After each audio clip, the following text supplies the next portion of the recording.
Excuse me, guys. Hello. It is me again.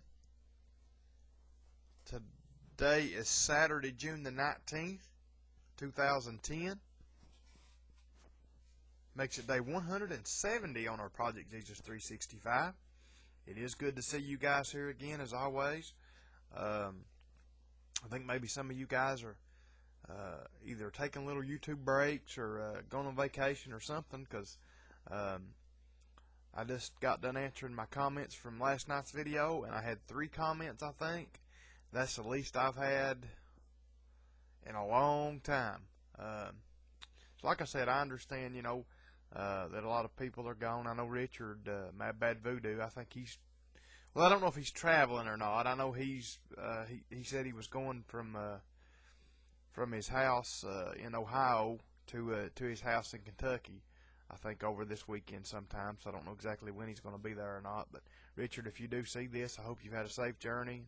You're going to have to pick a little bit different route sometime so you can come through Letcher County, and I mean, you have to meet up and get us a bite to eat or something.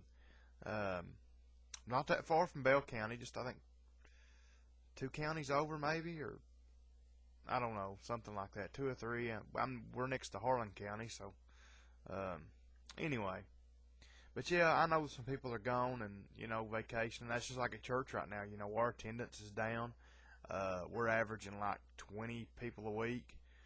And I mean, we never have been a big church, but, we usually average more than that. Our attendance is down. Our tithes and offerings are down. And because, there are a lot of people traveling right now. A lot of people, got sports activities and doing other things. And, guys, there's nothing wrong with doing these things, but we can't neglect the Lord to do it. That's like something my late pastor, he was one of the biggest influences in my life. I guess you would call him a mentor of mine. He was so devoted to God. I mean, him and his wife, they had 2 daughters. I mean, still got 2 daughters, and I've heard them tell stories, and this is true, of with them growing up, and they told their daughters, they said, you can do any sport, and they did a few sports. They said you can do any sport, and this was even before he was a pastor, before he was a pastor of a church, when they were just going to church. They said you can do any activity, whatever you want to do, but it does not affect church. If you have to miss, you're not going to miss church on a Sunday, or you're not going to miss church on a Wednesday to go and play this sport. If you can do it without doing that, then that's fine. And, guys, we just don't have that anymore. We don't have anybody. We wonder why our families are falling apart, why our kids get on drugs, why our kids hate us, why, everything's just in shambles. But we don't respect God anymore. We, like I said, I hate to say anything about it, but I mean, my congregation's as bad or worse than anybody else. You've got people that come once a month because they've got ball games to go to, or because, they just put everything else first. We can't figure out why is God not doing these things for me? Why is God not putting me first? Well, because we don't put Him first. And I'm not going to be a hypocrite up here and say that I do it perfect, and I don't. We all fall short. We all fall short of God's glory. But, we need to try. We need to try to put God number one. We need to do everything we can. And whether you like it or not, going to church is that.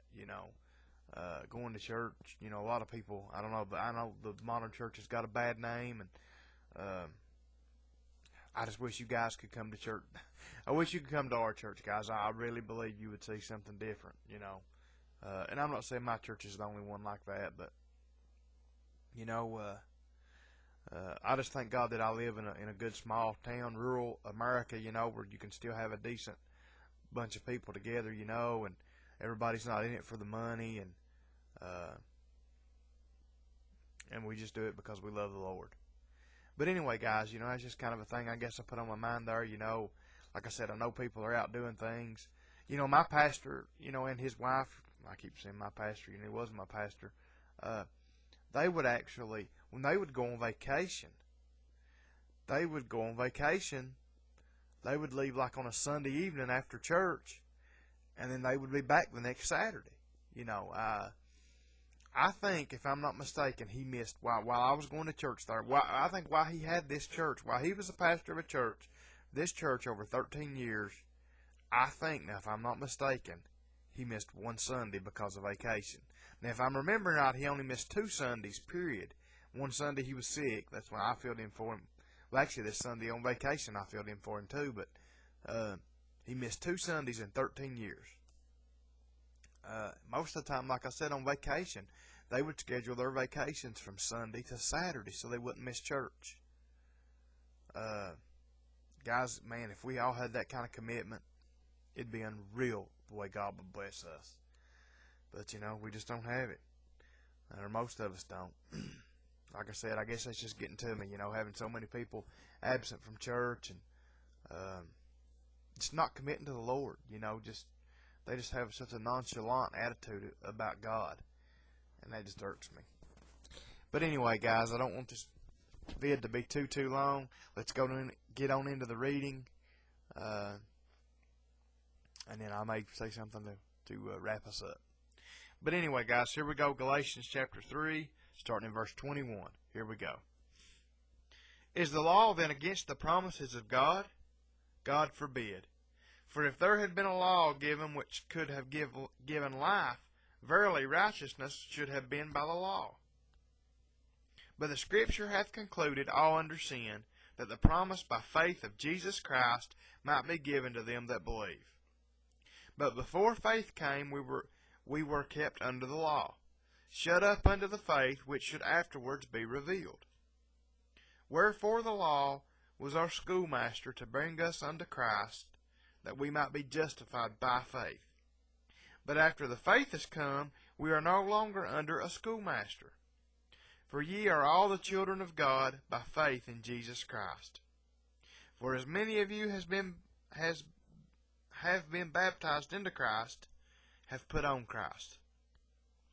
There is neither Jew nor Greek, there is neither bond nor free, there is neither male nor female, for ye are all one in Jesus Christ. And if ye be Christ, and if ye be Christ, then are ye Abraham's seed and heirs according to the promise. Sorry, guys, I got a little bit tongue-tied there at the end. But anyway, guys, that finishes Galatians chapter 3 up. Galatians is a short book, so we'll be finishing it before too long, but we'll be starting tomorrow in Galatians 4, good Lord willing. If He allows me to live another day, I'll be here doing His will. And, guys, I just want to thank you guys for everything. Thank you for your prayers. Keep praying for me. I love you guys, and I'll see you tomorrow night. Bye.